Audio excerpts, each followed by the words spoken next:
welcome everyone to another week of the Focus TV, Season 8, Episode 18. We got Octavia White here, Cardo Dudley Jr., got Malik Miller, and Raymond Lyons. Wilson Turpin Jr. Now, look, it's March Madness. We'll get into that in just a minute. And the madness is much wider than just collegiate basketball, as you guys will see by some of the topics we have.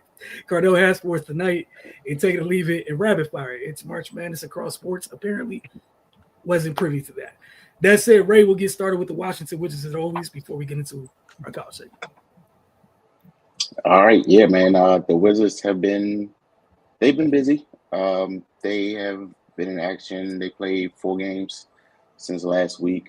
Unfortunately, they were not able to get a win in any of those games. But I mean, we already know what it is at this point in the season. They're just looking to develop and just continue to get reps for the young guys, which which has been bearing some fruit. Coach Keefe spoke yesterday about Keontae George's expanded responsibilities, starting to be a primary ball handler. Just kind of talked about his improvement with decision making and things like that. Unfortunately, he went down with the injury early in last night's game, but yeah, he was pleased with with his growth in that area, and and Bub, he's just continuing to be aggressive, continuing to find his way in the league. He put together a pretty solid game last night. And, Alex Sarr, he's probably expanded his game the most out of any of the young guys on both ends, really. We've seen him stretch the floor with the three. We also seen him be effective in pick and roll situations, whether it's the short roll and diving to the basket for easy layups or popping out and hitting the jumper. He's just starting to round out his game and just continue to find his way in the league. Defensively, he's been great as well. He's been able to, be a defensive presence at the rim and also, expand his defensive prowess to the perimeter as well. Being able to switch on guys in there, doing different things with him, just kind of seeing where he fits and how he can impact the game. So overall, man, we knew it was going to be a youth movement with the Wizards. All their draft picks are producing. Them having the opportunity to get a lot of minutes early has really benefited them. They're not the same players they were in the beginning of the season. So yeah, man, that's basically where they are now. We know the situation they're in. It's it's stage 1 of a rebuild, man. So folks just got to be patient and see this thing through. Hopefully those guys will continue to develop, stay healthy, and they'll add some new players into the mix. But but overall, I'm satisfied with what those guys have done this year.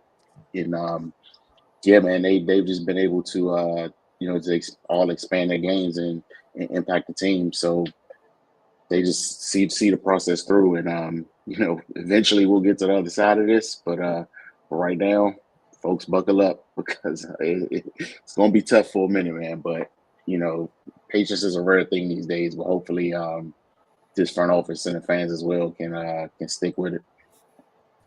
Appreciate you, Ray. And for folks with Wizards Outlook, we'll see you a couple more times this week as we continue to get through the remainder of the regular season. All right, we're going to slide in this college basketball thing. All right. We'll start with the women's bracket before we officially get a bracket, get you guys' thoughts on everything. Maryland women's basketball last night at home in the Xfinity Center. Things were crazy. A hell of a game played. Maryland advanced to the Sweet 16 with a wild win over Alabama. They won 111 to 108. You had 2 overtimes.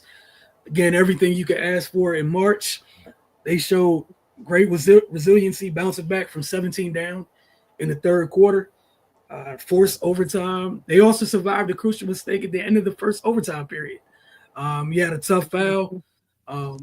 Sarah Poffenberger fouled Sarah Ashley Barker, who had the game of her life for Alabama. They lost 2 of their top players in Aaliyah Nye and Zay Green, who were outstanding in their first round match. Sarah Ashley Barker did everything you could ask for, all right? 45 points in 49 minutes. If Maryland didn't have some heroics, This was an all-time NCAA performance by Miss Sarah Ashley Barker. First, let me get that out the way. You got to respect what anyone does in a game like this. It's about 50 minutes. She damn near played all 50. The only negative thing was 11 turnovers, but that's part of it. That's that from Maryland's side. We saw their backcourt step all the way up in this one. Cheyenne Sellers and Sarah Tabiasu. Sarah Tabiasu, since Bree McDaniel went down, it took Maryland a couple games midway through the season. She answered the bell routinely throughout the year. The later it got in the season, she just kept providing bigger and bigger buckets for Maryland. She went 5 of 7 from deep last night. Every one of those 5 threes came at a critical moment for Maryland. Cheyenne Sellers found a way to get to the line. Ali Kubek, just like Sarah Tabiasu, can't tell the story of this game, but Ali Kubik, her 19 points and 12 rebounds. Big outing for her. Kayleen Schmeichel got going, 24 points and 7 rebounds. But again, man, defense for Maryland, the resiliency. So many people had imprints in this game. Mari DeBerry only played a few minutes, but those few minutes came during that stretch where they were down 17, and she provided them some much-needed calm on the defensive end, blocked a three-pointer from Essence Cody.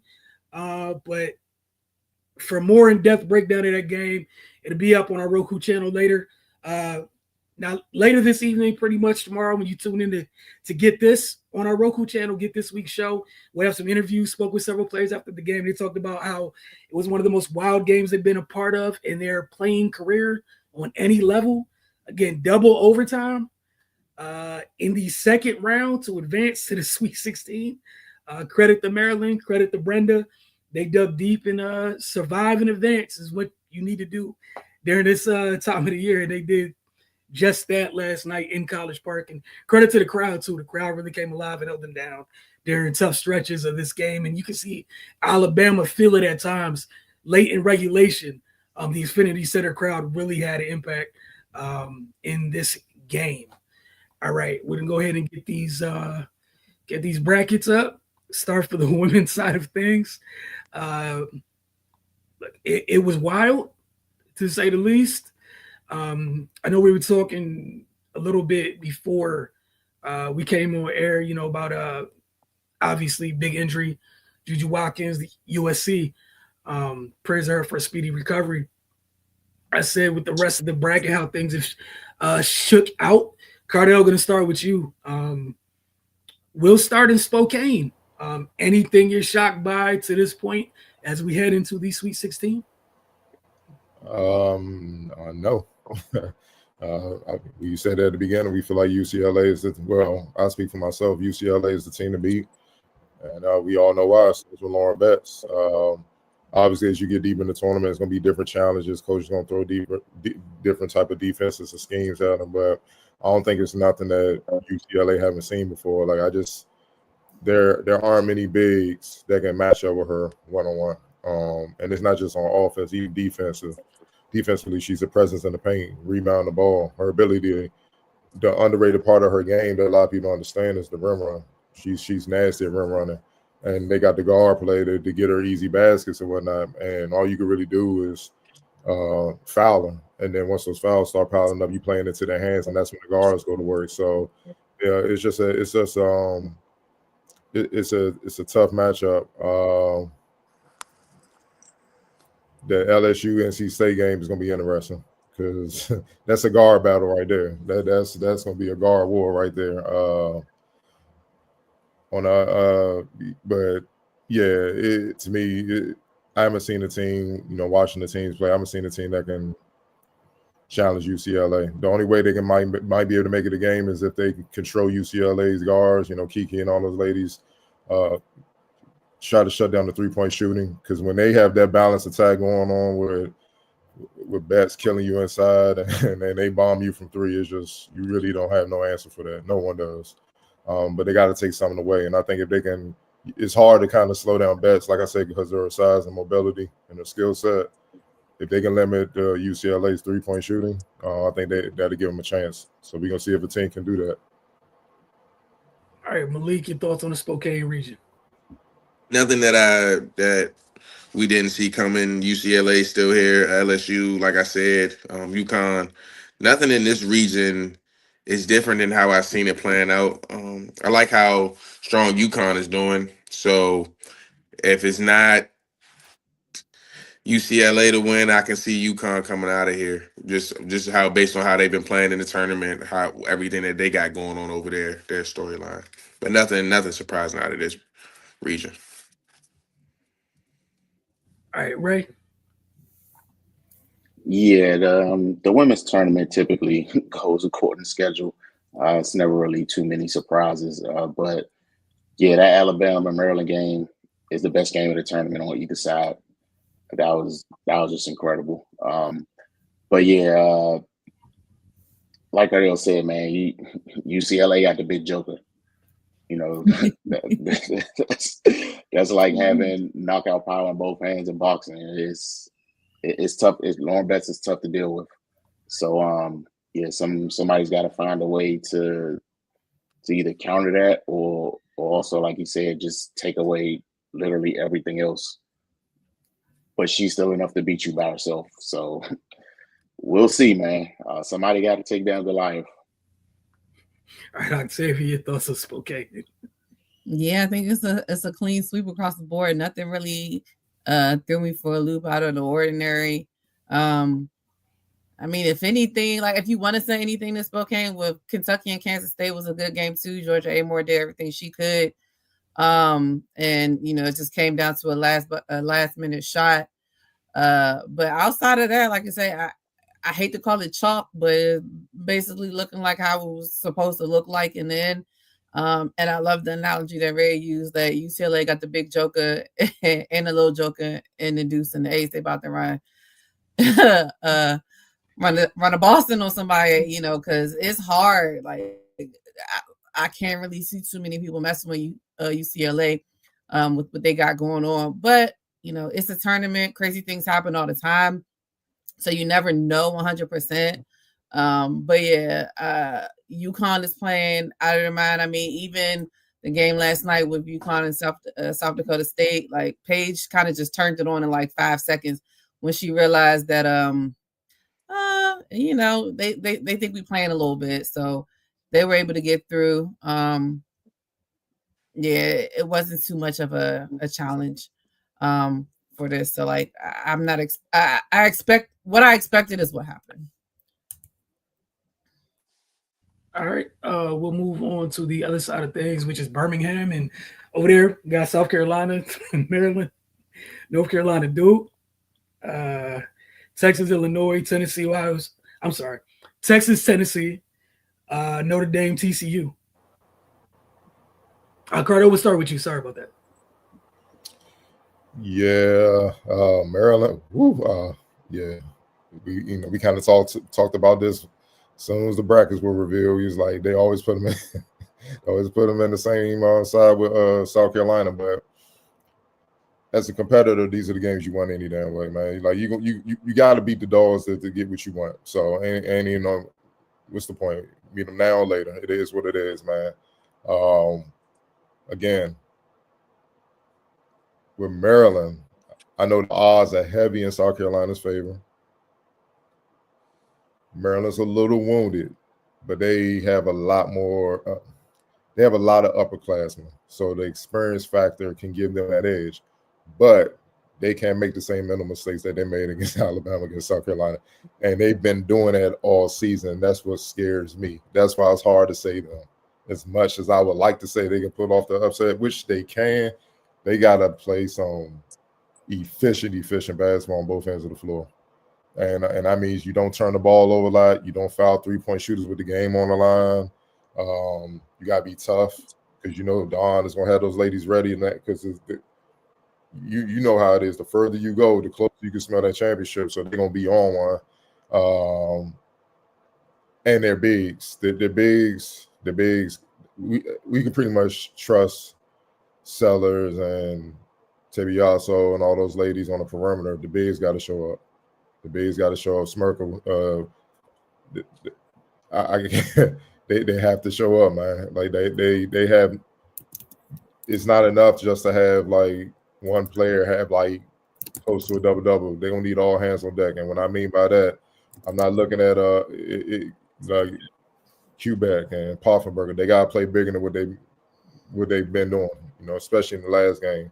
It is what it is, man. They without that, it's gonna be tough, man. And it's tough already. Like Murray McLean stepped up big time in the Alabama game. I think she's the X factor because I think she is willing to go in there and mix it up. She's a dog, but she's just undersized. And South Carolina got a big team. You know what I mean? They got a lot of 6'2", 6'3" ladies up in the front court, man. So it's gonna be tough. If they play efficient basketball, don't beat themselves, they can make it a game. But if they play, you know, the sloppy basketball, kind of what got them in trouble against Alabama, if they do that, then yeah, South Carolina gonna get them. All right, Malik, your thoughts on this part of the bracket, this remaining part of the bracket? Like mentioned before, that Maryland-Alabama game was a great game. South Carolina definitely going to put a different type of jab, a different type of body blow to Maryland that they just haven't got up upon and over and across to get past yet. So nothing new in this bracket surprises me. None of the games like that. I just want to see how the home team does. I want to see how TCU does. Haley's doing a great job over there, so I want to see what she does with that team, where she takes them at the end of all this. All right, Ray, your thoughts on Birmingham? Yeah, that South Carolina Maryland game kind of scares me because if Maryland has one of those games where they're just not getting it done offensively, it could get ugly quick. But if they're clicking on all cylinders, it'll be interesting, specifically because of the experience they have. You know, that it means a ton, you know, especially around this time of the year. Notre Dame TCU intrigues me. Which Notre Dame is going to show up. You know, if they're on their game like they were early in the season, that might get out of hand. But you know, they've been inconsistent over the last, you know, the latter part of the regular season and going into the tournament. They just been kind of up and down. So, you know, we'll see. But yeah, if they're at the top of their game, then you know that'll definitely be interesting. But you know, Haley Van Lith, she's been on one. You know, it's good to see her get back to that level. Yeah, it's just going to be fun to see her battle those Notre Dame guards. All right, Octavia. Yeah, I think we all said it. That Maryland Alabama game was bananas. It was crazy. I love the fight that Maryland plays with. Although it was a crazy game, like I would have loved to see Bree McDaniel be there during it. I know that, you know, she's out with the knee injury. I just think her being there would have had so much more energy for them. Not to say they didn't have enough. Obviously, they had enough to win the game, but just seeing her in the mix with all of that too, I just wonder how different that would have been. Definitely agree with Cardell as far as Mary McLean. Mary McLean came up big. I know the big names in that game was, of course, Sarah, Cheyenne, Kayleen. I mean, Kayleen played well. I thought her defense could have been a little bit better. But Mira, when she was locked in on Sarah Ashley Barker, she played some really, really good defense against her. So shout out to her, especially when, you know, she plays a lot more than she probably would have this year due to some injuries, of course. But she stepped up. I mean, even Amari DeBerry came in for a few minutes when they needed her with some injuries with some foul trouble that they had as well. As long as Maryland can stay out of foul trouble and cannot go cold like they did and keep their defensive intensity up, they got a shot. It's a long shot if you want to say it, of course, because we know they always end up in South Carolina's bracket, so it's going to be tough for them. I think it's a victory in itself that they made it to the Sweet 16, but of course they want more. I'm definitely on board with Ray with the Notre Dame and TCU game. Hannah Hidalgo is just different. I love her. She plays really, really hard. Like, it's nothing that you can't expect from her.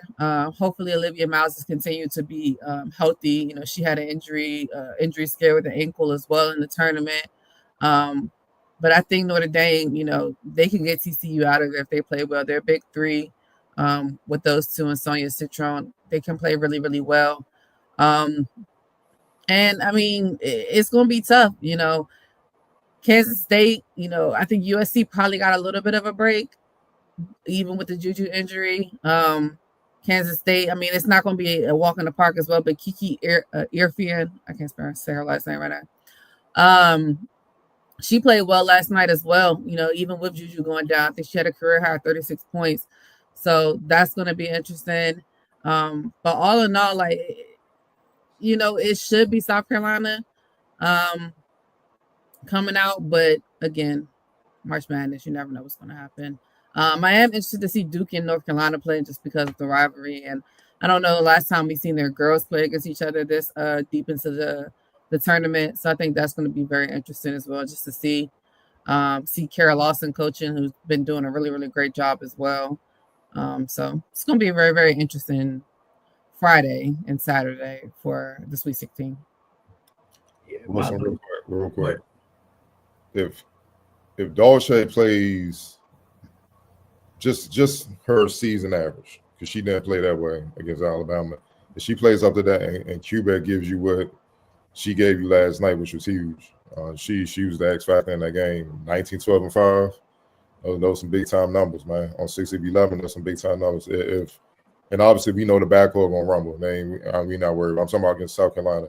If those two show up with what Murray McLean brought, do you think that evens the odds against South Carolina with Joyce Edwards and Kitts and Fegan? I would say this because I'm glad you brought it up. I would just say for Maryland to have for them to give themselves the best puncher's chance, they can't turn the ball over. That has been an Achilles heel for them so much this year. And I mean, even against Alabama in the first quarter, they looked like they were going to pull away, but you've watched them a couple times this year in person. They've been incapable this year of stretching those, taking and capitalizing those moments because of the turnovers, because of the 2 turnovers. And then it's battling back. It's great that they have that resiliency. It's just, like you said, can you get all your pieces operating at the same time?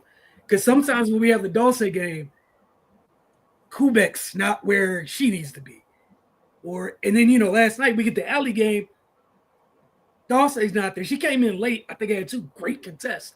But, that's the other thing for them. Octavia touched foul trouble. But, the puncher's chances, they need everyone you named, Cardell, to bring what they need to bring to the table. And Mare was huge.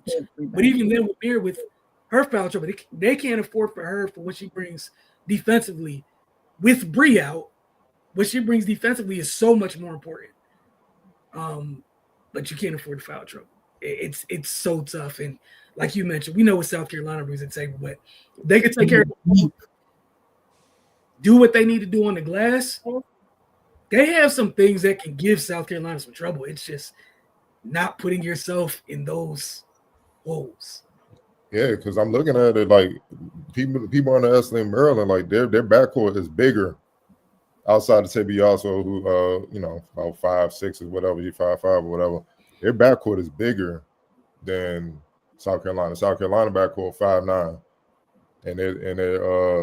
and Hall, she's 6 feet. Stella 6'2", Smirkles is 6 feet. That size matter, man. That's why I'm looking at the front court. Their front court got to show up because South Carolina, Kitts and Fegan, that's 6'2", 6'3". Well, that's 6'3", 6'3". They both can give you a double, and then you coming off the bench with Joyce Edwards, who's 6'3".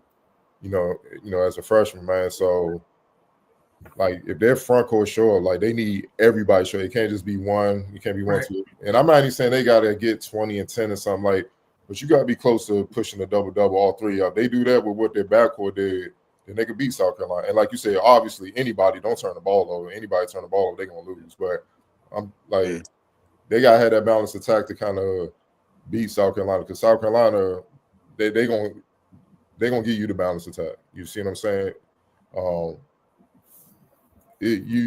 They've been more consistent over this year than Maryland. And the thing is about Maryland, they played against Lauren Betts. They played against the Duke Bigs. You know they're young and stuff. They had a heavy non-conference schedule. Yes. So they're not tripping off South Carolina. It's nothing they haven't seen before. Like we played against Betts. She's the best big in the country. All right. USC too. They're bigs. Irrefant and all them. So it's not like they ain't seen this before, but it's tournament time. South Carolina's the favorite. They got the rings recently. You see what I'm saying? It's a lot that come with that. So for a lot of these ladies on the Terps, they haven't been this deep before because they've been transfers coming in from other programs. So they, even though they're older overall, they haven't been at this stage overall. So it's just something to kind of look at. But they're gonna need all hands on deck. Like you can't have like the perimeter play and just one big show up and everybody else so. You're not going to beat South Carolina like that. Yeah, and when you talk about experience, I think one of the biggest things for them that really helped them, that first game against Norfolk State, like you talked about, all the transfers have not had postseason experience. So it was good that they got some of that out the way already because that was something they dealt with, I think, in the first half against Norfolk State. But now I agree with everything you said. Man. You playing the Big Ten, man. Like you're not going to be fazed by that. It's if you take care of your business, you have more than a puncher's chance. It's just they haven't been consistent enough all year. Yeah. Look, I'm gonna just end it with this.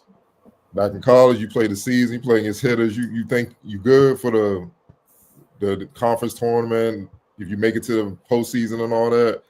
But when it's do or die, it's a different type of anxiety. It's like, yo, it's a different type. It's different, and you gotta go through it to really understand it. Like, damn, we don't ball. That's it. This is the season. That's it. And all that work just go down the drain. So yeah, I get it, man. But yeah, they gonna need all hands on deck and just don't beat themselves, and then they got a shot. Facts. All right, on to the men's side of things before we get to these wild topics and taking a leaf of the rapid fire. Hey man, I don't know another way to segue into it, but on the men's side, we will start. We're in the Sweet 16 now. We got Auburn, Michigan, Ole Miss, Michigan State. Florida, Maryland. Talk about another wild finish on the men's side. I love a shot by Derek Queen and Maryland fans. He did travel. Does not matter. It's okay. It's all right to say it. He traveled. He missed a shot. It's okay. Like, it's okay. I just need people to accept that multiple things can be true. Gather stuff. Man, y'all don't get y'all about to have me cussing. Go ahead. Hell of a shot. Big moment for youngster. You're going to be remembered forever for that. That's a hell of a moment in March. That's it. In that bracket, hey man, some things happened. Maryland got a chance to come out of there. That's it. You got Texas Tech and Arkansas on the bottom of that bracket. On the other side, we got Kentucky, Tennessee. Gotta love that. Houston, Purdue, BYU, Alabama. Keep in mind, BYU's doing what they're doing, and you know who is on campus next year? BYU. This is pre. AJ. Could be him, Igor, in company. That said, you got Duke in Arizona. Cardell, we'll start with you and go through this thing just like we did with the women's. Which side? Well, all right, start with the home team, Maryland, Florida. Yeah, Queen and Reese gonna get tested because Florida's big as hell. They got 7'9" dude that don't even play. You see what I'm saying? Like, they're going to get tested. Now, with that being said, the versatility of Queen can give them an edge. Now, I've loved Maryland's guards all season, man. Gillespie and them boys, man. I think they got checked, but they got to deal with Walter Clayton and them boys. Like, this going to be a tough one. This the one where it's like really shows. You see what I'm saying? Like, they get this W, then you know they got a shot at winning it all. This is one of those games, man, because Walter Clayton, I think he's going to be a first rounder. Elijah Martin, he's a baller, averaging 46% from the field. Like, their guard play is ridiculous. Will Richards, he's a grown man. That boy is 6'4". They got him listed at 206, but he looked like he about 230, man. He was just all muscle, man. He a grown man, bro. He averaging 13 to 5 and on 49% from the field, man. Like when he drives, the guards bounce off of him. and he picks up fouls and don't even feel nothing, and that's how they deflate you. But then their front court, Alex Condon, 6'11". This is what I mean by that. I'm gonna give you their size. Thomas Hall, 6'9", 210. He plays the 3 and the 4. Chinyelu, 6'10", 255. That's what I'm saying. Like, people don't understand how big they are. Hangloten, 7'1", 235. And obviously, when we go down the line, then you got Mick at 6'11", and they got a 7'9" dude that's red shirt. You see what I'm saying? So they're huge, man. They got a lot of bigs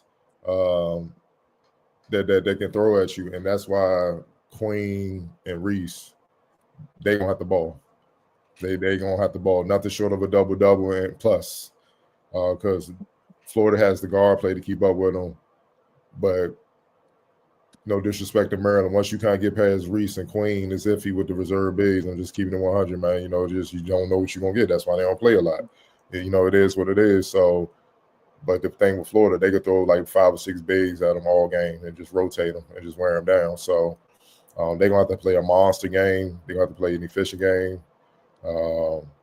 One thing Maryland did against Colorado State, they allowed them boys to bomb them from 3. And if you do that with Florida, it's going to be a wrap real quick. So,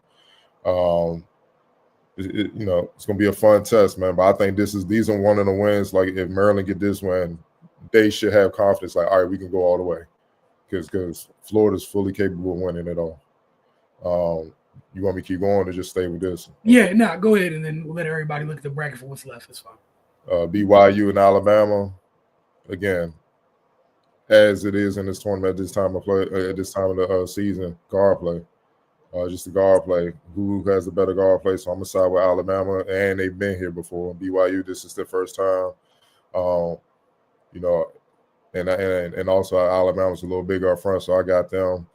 Duke and Arizona should be an entertaining game, but I'm rolling with Duke, especially with Cooper Flag. Last time we talked, we didn't know if he was gonna play. Obviously, he did. He's back. He looked normal. Again, just like Juju, Duke has some outstanding medical facilities, resources. Underwater treadmill did the trick for Cooper Flag, keep him healthy, rehabilitate that ankle, and he looked like he ain't even go down. So, but yeah, Duke too big inside, too good inside, man.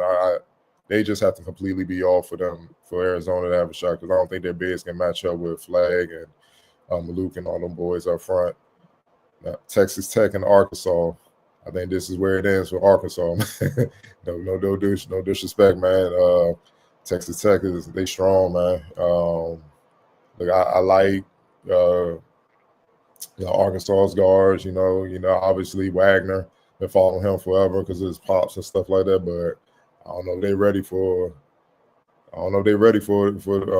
Texas Tech. Chance McMillan, one of the best guards in the country. Shooting 43% from deep, man.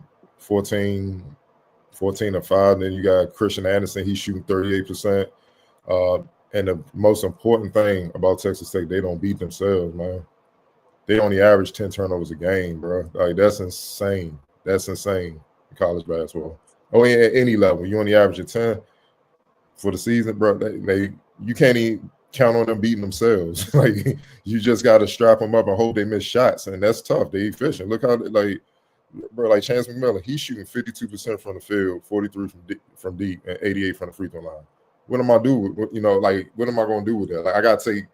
It's hard, man. It is what it is, and then obviously scouting reports been trying to update game to game to slow them down, and they ain't worked because they through 30 games. So why would you anticipate them trying to shut them down now?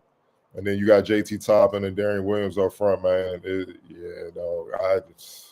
Arkansas was a nice run. They fought. They got hot. They hot right now. I give it to them. They're hot, but I think Texas Tech gonna cool them off, man. So yeah, I think that's the team that's gonna advance. And then obviously Michigan State, Ole Miss. Ole Miss got some Jim Couch alums on there, Juju and all them boys, man. But Michigan State on one, man. They got some pros over there, and they play hard, man. I got them winning. They all SEC matchup, Kentucky and Tennessee. Zogler and them boys, I got to get on the edge again because the guard play and experience that Tennessee's been here before. Michigan and Auburn will be tough. Auburn too deep. I love Michigan. Y'all already know how I feel about Danny Wilson when he was at Yale, man. You know what I'm saying? Calling him baby Jokic and stuff like that, Ivy League Jokic and all that. And now he's proving it on the big stage in big time Power 5 conference and Big Ten with Michigan. They gonna fight them, but I think Auburn gonna pull away in the second half if they play up to their game. And then Houston and Purdue. The thing about Houston, can they score enough?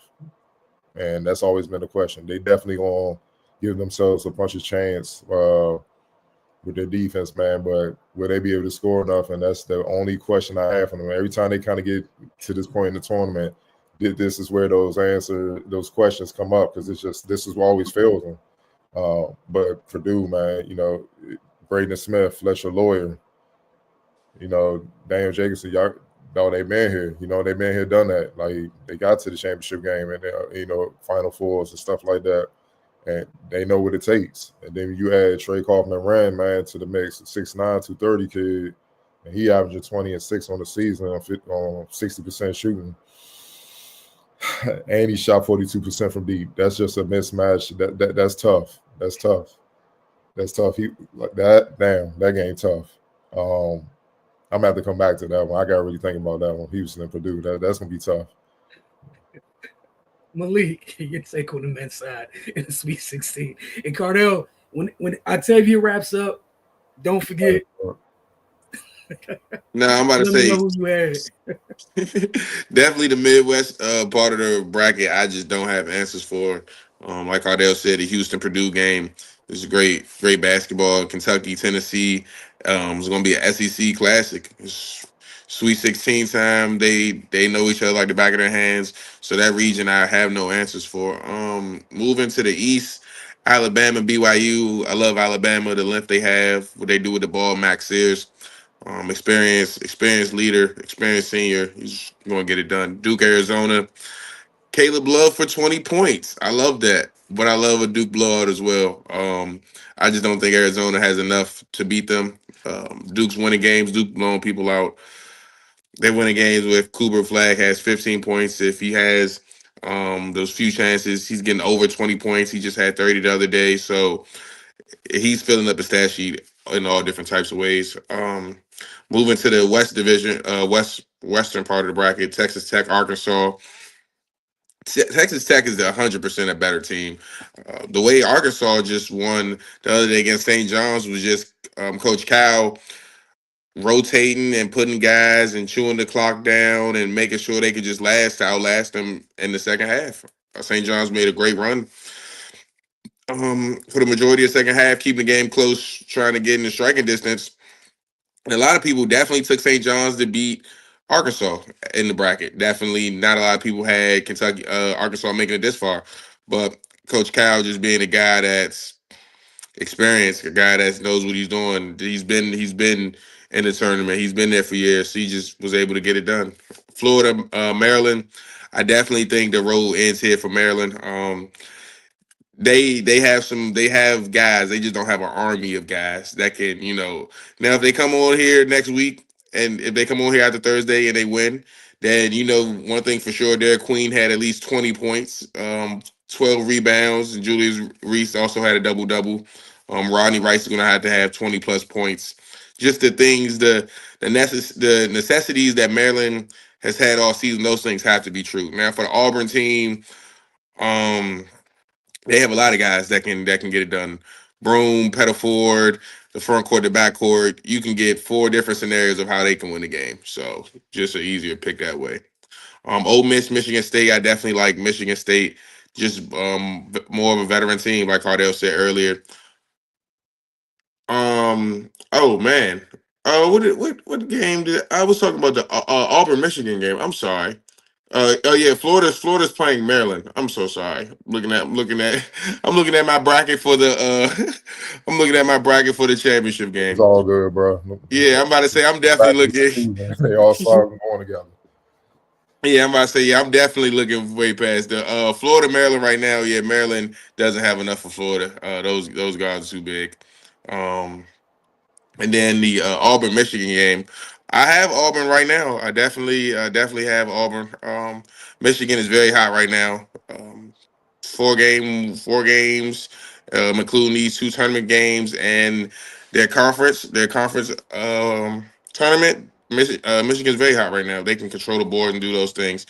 But just like I was saying, Auburn has a lot of ways they can win the game. Michigan only has a few, or only have a few that's very realistic. So they're going to have to come with more than just their front court. They're going to have to come with guys making shots, getting rebounds, just keeping the game close. Right?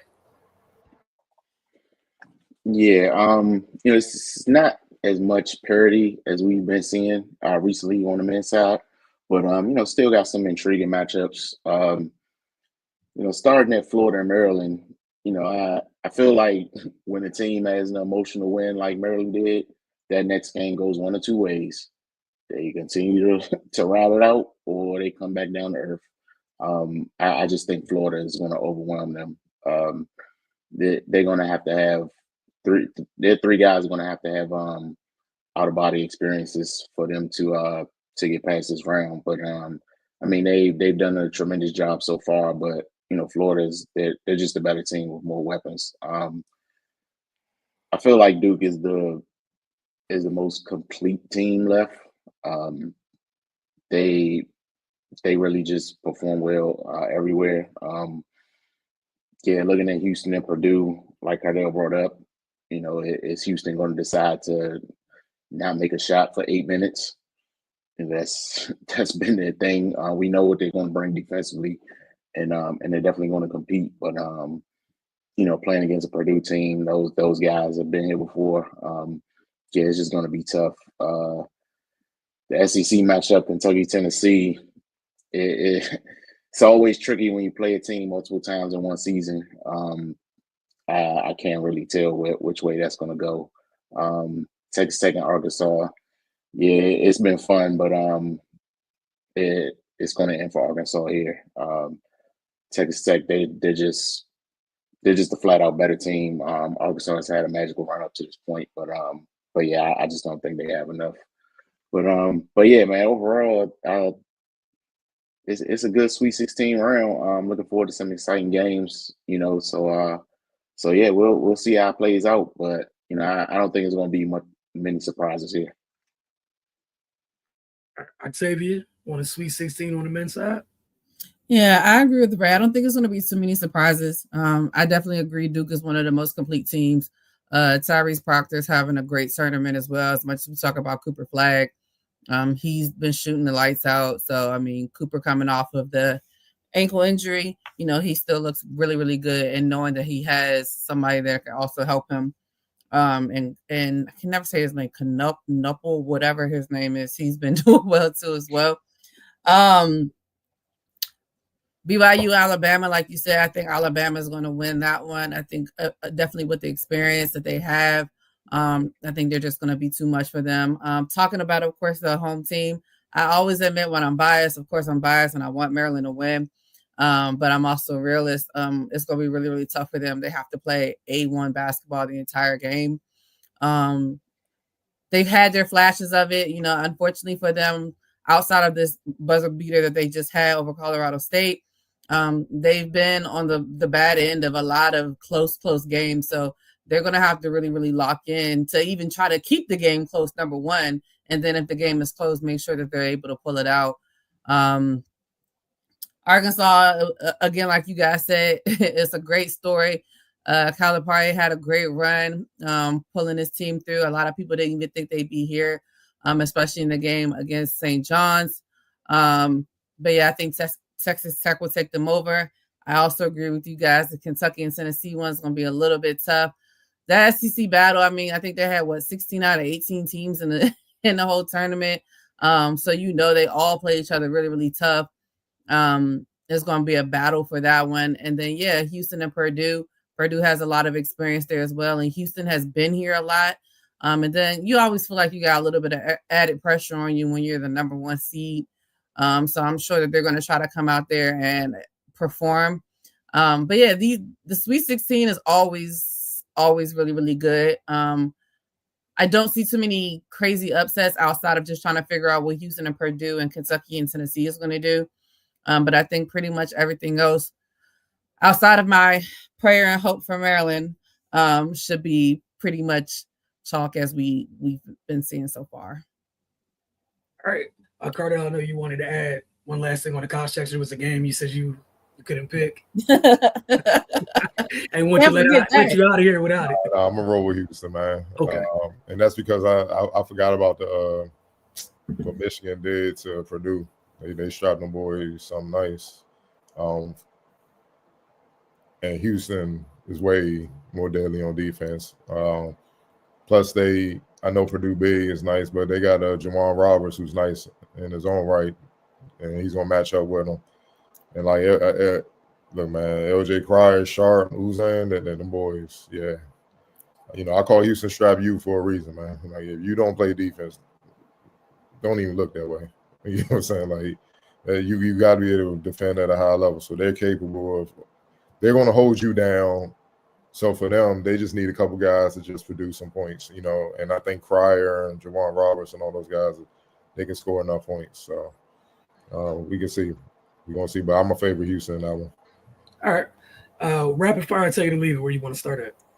Yeah, we're going to start at rapid fire.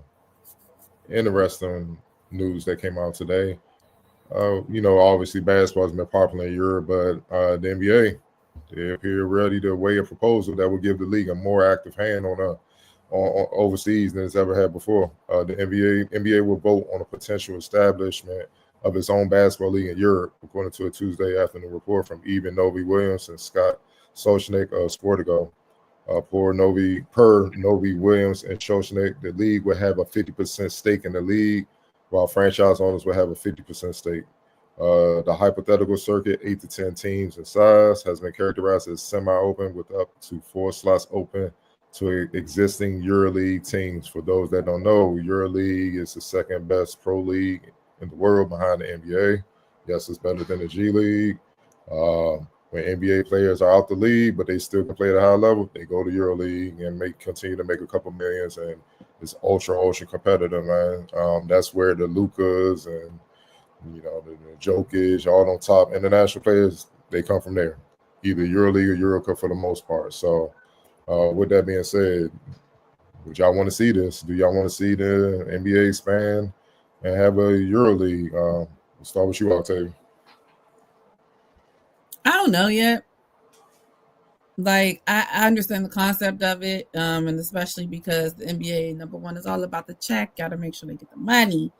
But I mean, I could see it to a certain degree. I would have to. This is the first I've heard of it today, so I don't have all the particulars right here in my head yet. But I'm always open for them to expand and explore things that make sense. It makes sense. And it can be an asset to the league, especially because, as we know, you know, if you want to call it us falling behind as far as American-born players versus international players, as far as the last couple of MVPs have all been international players, it'll be interesting to see what they kind of come up with for a European league, the parameters and all of those things. So I'm interested. I would love to hear more about it, to see how it will really shake out. But, you know, a lot of things with the NBA that they've tried to change over the last couple of years haven't always gone to plan. And some things have helped increase the, I guess you would call the viewership of the league as well. So I applaud them for always exploring different options. I just hope that they take the time to really dive deep into it and make a sound decision instead of just trying to make a decision for money. Right. It kind of feels like they putting a little too much dip on their chip. Fix the league you have first, maybe. I don't know. That's always an option. But I mean, of course, like Octavia said, everything's going to be driven by money. So if they see this as a lucrative venture, I'm pretty sure they're going to move forward with it. But yeah, man, the game here just needs a massive overhaul, from the on-court product to media to everything, before you start trying to expand. So I mean, yeah, for them from a business standpoint, of course it probably makes sense, but for me personally, I think it's just going to add and compound on the issues that we're already having. Malik. Not adding on to any new points other than what everybody already said. Big bank take little bank. Alex Silver, NBA, they have the power to possess and hold everything. If the right dollar amount is brought to the table, and they have that ability. So instead of it being Euro League this or that player, he's across the seas and we can't get the Victor Wemby, for example, the buzz that people knew about him being the year that he was about to come out. A lot of people knew about him probably the year before he came out. Those young overseas stars, you're going to start, if this is a real thing and it's going to be concrete, you're going to start hearing about them earlier, and it's all going to be groomed under the NBA a little bit. So just keeping power and where restoring power is. Wilson. I'm open to the idea of it. I like the at least so far what's shared. I like the open slots for existing Euro League teams. I like that. One of the things that I'm curious about that I would love, I don't know, and I'm sure as we find out more information, I would love if some of the officiating from overseas would translate for me personally. But that's kind of just where I'm at with it. If this needs to happen for us to kind of adopt more of like a global thing for how the game is officiated, I'm cool with that. I know everyone talked about the finance reasons, whatnot. Like that's cool for me. I'm not too concerned with that. NBA's, folks are good, entities like that going to do what's in their best interest from a money standpoint. So that's no shock. I do see some positives. Like I said, that's the only thing that initially jumps out to me is I really like the 4 open slots to existing EuroLeague teams. Then I would love to see if the officiating can we just make that standard, please? For my sanity, I would truly appreciate it. Yeah, for me, I love it. One, from the player standpoint, more opportunities for legit pros that kind of get left out in the cold, or the G League is cool for development in a sense, but it's not. There's no defense being played in that league, so that's why you see crazy numbers from everybody. It's just they're just trying to develop them to make the reads offensively, and they hope they can figure the defense man out if they even get the call to move up. But what most people don't understand, the NBA is already over in Europe. They have academies. They've been developing a lot of these young stars that stayed over there that haven't quite came over here yet. That may not have been as good, but they've been over there working with the young stars across all continents. They have their hands in various leagues. They make money from EuroLeague already through partnerships and stuff. They have the African League that they just started a few years ago. The NBA are already over there. You know what I mean? So it just makes sense to kind of make a league over there where you can compete, and bring NBA resources to EuroLeague. And then I'm with you, Wilson. Have the EuroLeague style of play, the physicality, the defense, the execution, all that, the referee and the officiating. Have that be the standard of play. And I hope that filters back over to here in the States. You see what I'm saying? So we can get back to real basketball. You know what I mean? It's becoming a little bit too gimmicky in the league. No disrespect. Overthinking it. Just play real basketball, and players will adapt. And if they can't adapt, hey man, there's other leagues. It's just as simple as that. That's how I go. But like I said, I love it. I think it'd be something special because this has kind of been in the works for a few decades now, and the talks about this. I even have an old DVD where Kobe was young, and his international influence, and he was like, man, I really hope they expand overseas so we can go overseas and kick some butt. You know what I'm saying? So players have been wanting to do that for a while. You know what I mean? Now it kind of makes more sense with the influx of international basketball. And I know it'll make a certain track star happy. Certain teams win the championship. Now they'll be the world champion. So he ain't got nothing to stand on after that, right? So, we'll see what happens, man. But they got to vote on it, and then they got to put the particulars in the contracts and writing. then go from there, man. But I do love the idea because, I mean, we pretty much already there then, anyway. Next up, Michigan State coach Tom Izzo says he will not be talking about the portal anytime soon. Instead, Izzo solely focused on leading his team in their upcoming Sweet 16 matchup against Ole Miss. Izzo emphasized in an impassioned rant during his press conference on Tuesday that he intends to do what's fair for his current players rather than looking at who he can add in the portal. Quote, my team's done has been incredible, and I'm not ready to move on. I'm going to worry about today. The guys I got in this program that have done an incredible job this year, and that's it. And if that costs me later, so be it. But Tom Izzo isn't cheating the people that he has that have been loyal to him for this chaos that is going on out there.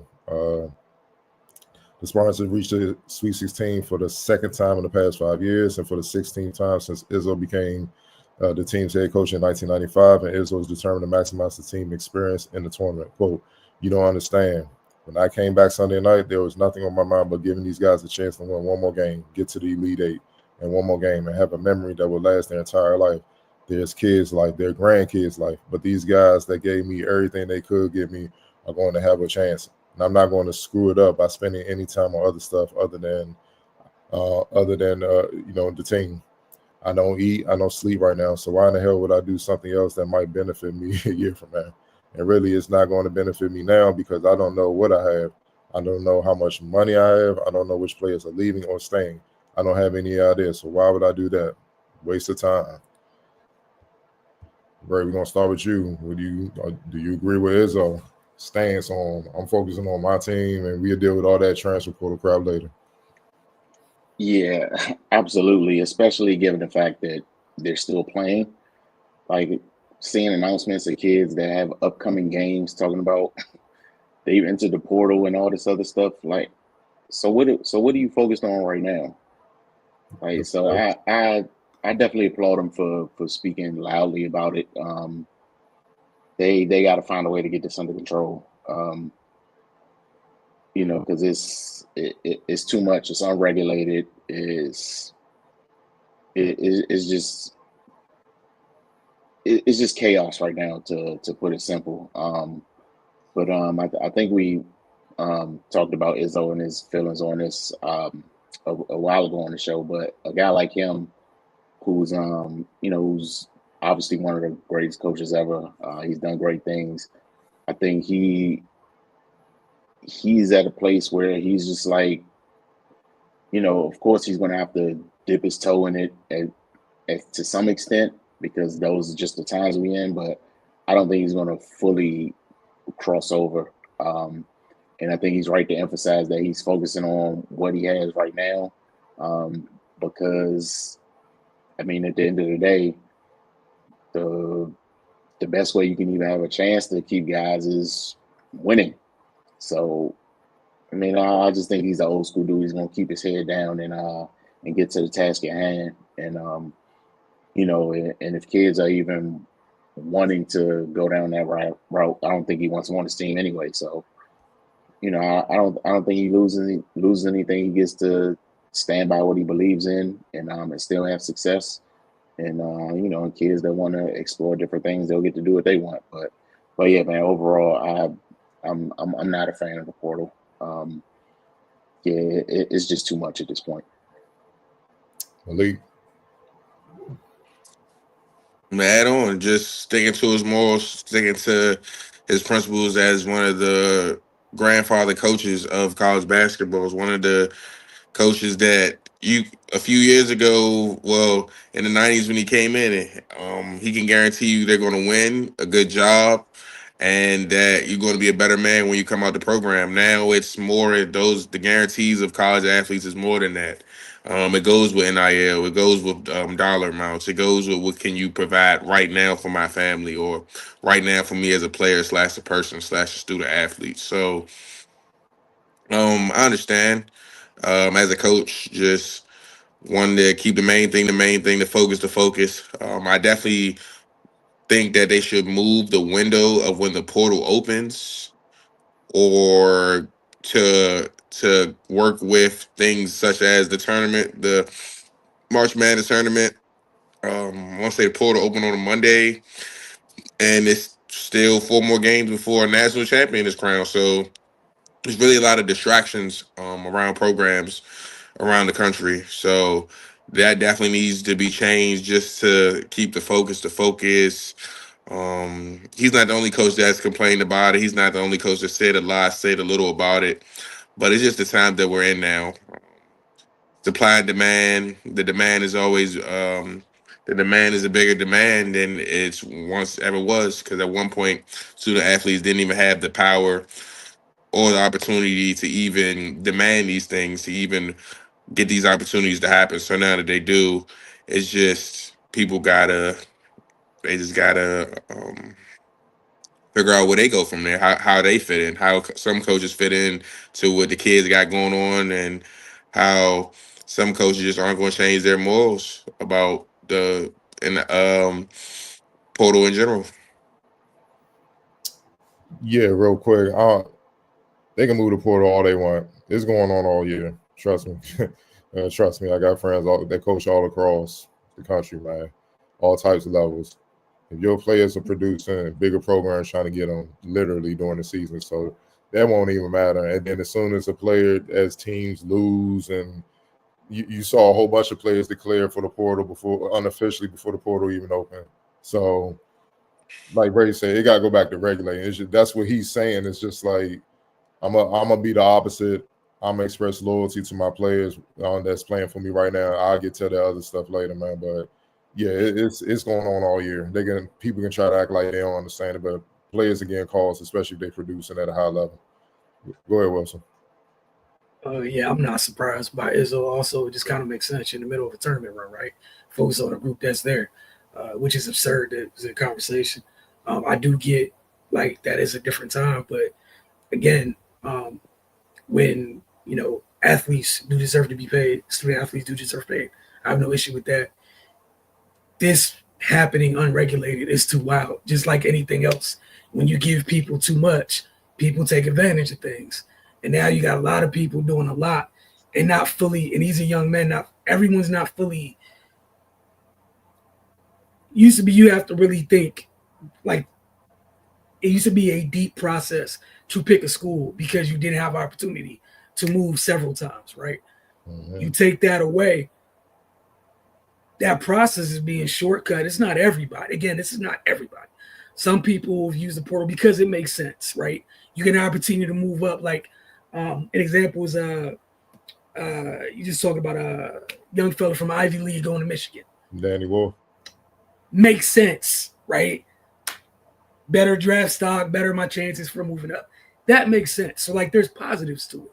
The negatives is everything's not for everybody. And I don't think everybody fully gets that. Just like if we could talk about programs around college, I don't care what the sport is. Somebody who might fit at Arizona's is going to fit to Arizona. A Spartan is going to be a Spartan. Folks who are going to play for Tom Izzo, you're going to play for Tom Izzo regardless of what's going on. You're going to fit Tom Izzo. Folks that fit, you fit to be a Gator. You're going to fit to be a Gator. But yeah, I just think it's too much for folks who haven't lived enough to make great decisions. And a lot of the times what ends up happening is for every person who makes a good decision or things work out for, there's 3 times as many lost in the shuffle and jacked up their entire careers because of a rational decision or not a rational or because of who might be around them, a poor decision. And you can't get that back. So yeah, there needs to be some type of regulation. I'm not mad that it exists, but there's so many that since this thing's opened up, there's so many players who've made bad decisions, got lost in the shuffle, and have not, and I'm talking about have done irreparable damage to their college careers, have thrown their pro aspirations in the garbage because of these decisions. These decisions have massive weight to them. And because it's unregulated, I think we hear about the stories that work out. Oh, so-and-so got the bag. That's wonderful. It's 3 times as many who end up on the opposite side, where sometimes your first stop, you might have been in a place where it was for you or had a chance to be for you. second, third, fourth stop, less and less and less and less. What does that do by the time you leave? That said, I'm not shocked by Izzo, and that's going to pay off for folks that want to be Michigan Spartans going forward. I'll tell you. I don't know why they keep trying my man Tim. Like, I feel like he's like, I said what I said, and I don't know why y'all keep asking me the same question.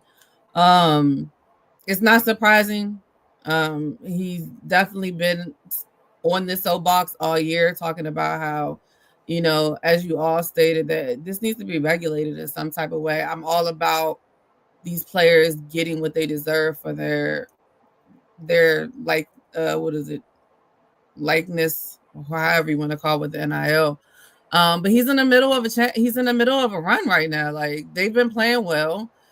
This is definitely not the time to be worried about it. You know, it kind of gives off of the same kind of vibes that you get where you're like, your team is in the NFL playoffs and some other team, you know, they're not in it anymore, and they want to interview your coordinator, or they want to interview your defensive coordinator. Like, in the middle of the things that you got going on currently, that should be the main focus. Like, it's the same thing. So while I completely agree with you, Kydell, as far as like it's going to happen regardless, but at the same time, it's like, I feel like I sometimes like, have some respect, like have some decency, guys. Like, I'm in the middle of something right now. But it doesn't surprise me. You know, I applaud Tom Izzo as far as standing on his laurels and letting his players know that I care about you. And, you know, we'll deal with all of that stuff afterwards. You know, I think it is still a new situation when it comes to the NIL and how much it affects the day-to-day of these players and these coaches and these universities and everything that has to go on. But I think there's a time and place for everything. And right now, it's smack dab in the middle of March Madness when you're in the Sweet 16 trying to figure out if you can get to the Elite 8 and there and further on. This should be a topic of conversation for them at that moment. And I applaud him for having loyalty to his players. You know, I think that that's kind of where some of this started, was that a lot of these coaches didn't have a lot of loyalty to their players, and they were able to move and go whenever they wanted to. So, you know, it kind of turned tables on some of these coaches now that these players are able to do it. Although, yes, we all agree that it's getting a little overkill at this point. So hopefully they're all able to at least come to some type of middle ground eventually when it comes to that. But I don't think in the middle of the March Madness tournament should be the time for us to be even been discussing this.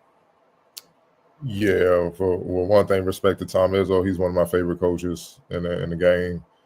Somebody finally standing on principle with integrity and morals, and like, it's refreshing, because it seems like in this damn portal, coaches, players, I gotta get mine. And you just seeing chaos of everybody getting theirs. And the reality is most of these won't get nothing at the end of the day. It's just players barely playing, entering the portal. Like, who will want you? Like, who gave you the advice to enter the portal and you ain't do nothing at your last spot? You playing with fire. You playing with the risk of not even being in school no more. I don't think people understand this, though. Like, it's just the unrealistic expectations and delusion from so many people. I'm just looking at a lot of people. I'm questioning, like, what the hell are y'all thinking, man? Where's your parents at? Where's your family? Like, but a lot of times they're the worst ones, because they pushing them because they living through the player. You see what I'm saying? You just as good. You did it. No, you're not. You're not. Man, you can go there. Like, come on, man. You got players moving, making moves, and literally turning down professional opportunities. And it's like a partner of mine said, that coach, he said, I tell my players all the time, don't let this current check be your last check. Like, y'all not thinking even smart business-wise, where it's like, you have the potential of being a pro, but you chasing X amount of dollars, you go to a different school, and your role not the same, you can't produce the same. Now the pros back up off you because they like, you ain't the player we thought you were. So that little extra money you got at the new school has cost you a lot more money down the line that you probably could have got had you just stayed at the school. You left because coach yelled at you a couple times. What fucking player don't get yelled at in college? That's par for the course.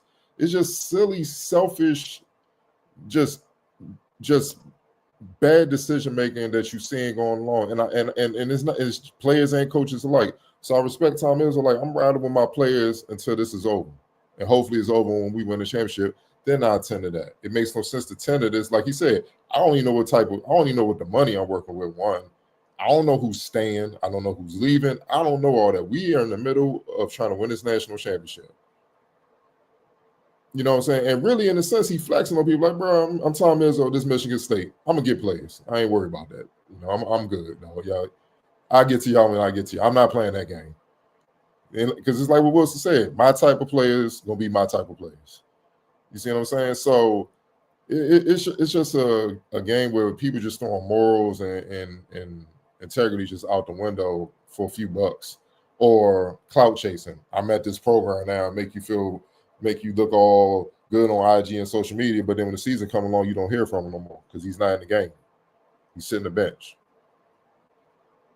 And then slowly but surely, you getting your ass pushed out the program, and now you're on the back of a milk cart. Nobody has seen you no more, man. It's just chaos, man. But I respect Tom Izzo for being one of the coaches that stand up and move with integrity, man. Because a lot of these coaches aren't, man. You know, we've seen the coaches move too, like coaches getting hired while they're still coaching a team in the NCAA tournament. They're getting hired to another school. Like, what the hell, man?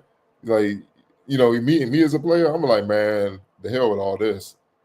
Since you move like that, you being selfish, I'm gonna go out here and put on for the NBA scouts. Then, so that's what it is, man. Because you can't come to me and talk to me like, yo, plug in and be about the team. You're not about the team. You moving on. So all that stuff go hand in hand. And yeah, I'll tell you made a great point when you said college coaches been doing this, getting away with this for decades. So now it's the players' turn, even though it's overkill. It's kind of like you reap what you sow type of deal. But you know, even with that, people that try to stand on those legs, like 2 wrongs don't make it right, man. 2 wrongs don't make it right. And what these kids don't understand, even their folks who haven't been through the process of living through these kids, you go to 3 or 4 different schools when the basketball starts bouncing, because for most of them it will. Most of them are not going to be pros. They're not going to turn pro. It's going to be over after this, right? When you need a letter of recommendation, when you need favors, when you try to get back in coaching and all that. It's about relationships. It's about how you handle things, how you dealt with people. A lot of them are not going to be able to get people on the phone for how they moving now. And no one's trying to hear the excuse, I was a young man. Nah, you was older. You knew what you was doing. You didn't care. You was worried about yourself. See, that's when it's going to come back to bite them. Bite them, and then you know what? You know what I'm saying? And then that's when they're going to be hurt, because they're going to be like, damn, welcome to the real world. Why should I do for you when you didn't do for me? You know what I'm saying? You reap what you sow. Or a lot of times when you get out of school, you graduate, who helps you get a job? Alumni. Being connected to a school and university, y'all done been all over the place. So why would all these universities want to help you? Or put in a word for you to help you get a little boost to move ahead of everybody else so you can get that job or get that career? They're not thinking about all that. All they're thinking about is they're here and now getting a few dollars and looking important with a potential of a maybe, because it may not work out. It's a lot of kids, especially from this area, start out at a smaller school, they move on to the big school and they disappear. You don't hear from them no more. Next thing you know, we in summer league and that, oh shit, I forgot he was even in school. It's real, man. And people not being real because they just living through them, the adults. And adults are failing them too. Let's call it, a lot of adults are failing them too, man. They being fanboys instead of being a parent. Like, nah, you going to do this. This is what you have to do. Fight it out. What did the coach do to you so bad to make you want to leave? Okay, yeah, that other school maybe offer you more money, but you're making decent money here, and you got a big role here. That role is not guaranteed to be at the other school. What good is it to make $150 to ride the bench at a bigger school when you're making $100 and you the big man on campus? That don't even make sense. Because guaranteed, you ride the bench making $150, that coach is not going to want to pay you that next season because you didn't get in the game to do anything. He's going to slowly push you out. Or, yeah, we want to talk. Yeah, we want to lower that down. I'll give you 60. That's not what you agreed to, man. Look at your numbers. And they can validate that. Welcome to professional sports. That's what happens in negotiations. So now you get a taste with the pro life, and then you get mad, you transfer. Okay, go out there. Now you're risking not getting nothing because your numbers drop and your value ain't the same. but they don't think about all that. But that's neither here nor there, man. It's just chaos. One last question, we're gonna get up out of here. Obviously, much of the attention for the New England Patriots this offseason has been due to the massive amount of money they have to spend. It appears they're using it. The Patriots have agreed to a 3-year, $69 million contract with wide receiver Stephon Diggs, according to a Tuesday evening report from Adam Schefter of ESPN. The deal guarantees Diggs $26 million. Diggs played in 2024 with the Houston Texans. A torn ACL limited him to just 8 games. Obviously, he's far better known for his 10 years with the Minnesota Vikings and the Buffalo Bills. Take it or leave it. Patriots signing Stephon Diggs, man. Wilson. Oh man, I'm gonna take it. You need someone for Drake May to throw the ball to. Whether you want to bring Diggs in to be your wide receiver one, that's a whole different discussion. We'll see how things shape up after the draft. But if he's there along with another young fella to groom him, that's great. But bottom line is, you feel you got a quarterback. That wide receiver room is bare. There's nobody proven in that room at all. This is at least somebody. So you can be like, at least I know this person is capable of these things. Now, the matter for Diggs is obviously coming off the injury. Can he get back to the level at either of his previous stops? But again, for a team like the Patriots, you feel you got your quarterback of the future, and you know they just changed coaches over whatnot. At least this gives you somebody where you know that has a history of, I've done this in the NFL. This is what I know I can bring to the table. This is what I'm known for. It's up to him. It's in terms of how well this works out is what he still has, in the tank coming off the injury. Octavia. Yeah, first of all, I want to know if he's going to be healthy enough to be there at the start of the season. I don't know where he is as far as his rehab with his injury, and he ain't getting no younger. That's a big thing, and of course, I never like to try to pigeonhole these wide receivers. I feel like wide receivers as a whole do get a bad name or a bad rep as being divas and all of those things, and Stephon Diggs is definitely one of them. I would be concerned about, the big thing that they talked about when he left both his places, when he left the Vikings and when he left the Bills, was how much he felt like he demanded the ball. And when you have a sophomore quarterback, how hard is that going to be for him to feel like he has to get Stephon Diggs the ball as opposed to trying to just play in the flow of the game? So I would be a little bit concerned with that, but I do agree with what Wilson said. Like, they don't got nothing else out there. I don't know who else they got out there as far as wide receivers at this point. I don't know who's still there. I don't know if Kendrick Bourne is still there. The Patriots are in oblivion for me at this point. But like we talked about, they got a new coach, Mike Vrabel. He's, former player.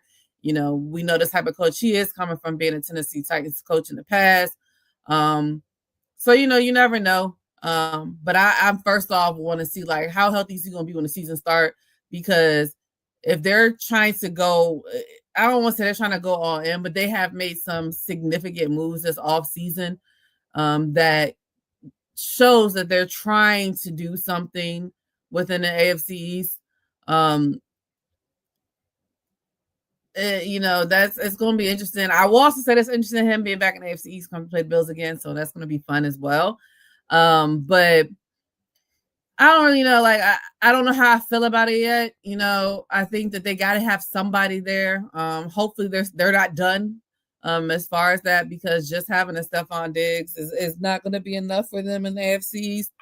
But yeah, my biggest concern is if he's going to be healthy and if he's going to stunt any type of growth for Drake May, because we saw how well-ish he played with what he had last year. And knowing that Drake May is going into a brand new system this year, brand new coach, now a brand new wide receiver, and a lot of brand new things that he's going to have to deal with. They got a lot of good players. They stole Mel Williams from me. My heart breaks about that. But yeah, we'll see what happens. I just really want to see if he's going to be healthy or not.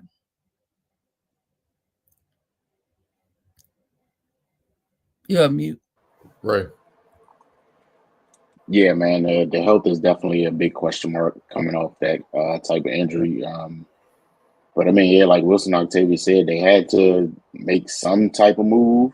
Um, Definitely going to see how this plays out. You know what his personality is going to be like in the locker room, how that's going to affect the team. Yeah, man, it's a lot of unknowns at this point. You know, they changed over the coach, added some new players, trying to get their young quarterback situated. You know, it's a lot of moving parts. Yeah, hopefully this is not the this wasn't their their big reveal. They they're gonna need to do something else. It's not a bad place to start, but it's definitely a lot of question marks. So yeah, man, if it works out, great. You know, hopefully he can return form, and yeah, man, we'll just have to see how it goes. Lee. Yeah, definitely a great piece to the puzzle. Whatever their end puzzle result looks like, we don't know. But definitely a piece with not a lot of pieces, with a lot of money and a lot of things you can do. They're doing things, they're signing people. They're getting people that had a name for their old team. Stephon Diggs is a guy, if you can just get his good things to show and his great things to be evident, um, then they can be successful. It's definitely a new age in New England. It's not the Bill Belichick era. It's not one of those. So it's definitely more Stephon Diggs friendly than what it once used to be. Um, Definitely can't be the last guy they signed this offseason. And being in the same division that he once played with the Bills is definitely he. I think he wants to, as a guy, he used to play at Maryland. That's from here. I think he wants to. Win games one way or another. All right, folks, we just want to thank you guys for hanging out with us this week. Don't forget to get over to the channel, not only for weekly episodes of the Focus TV, but everything else we got going on. Again, Wizards Outlook, folks. We'll see you a couple more times this week. Maryland women's fans told you a little bit earlier in tonight's show. Have stuff up from Monday nights. Wild double OT win up on the channel in the morning. Look, we appreciate y'all. We'll see you guys soon.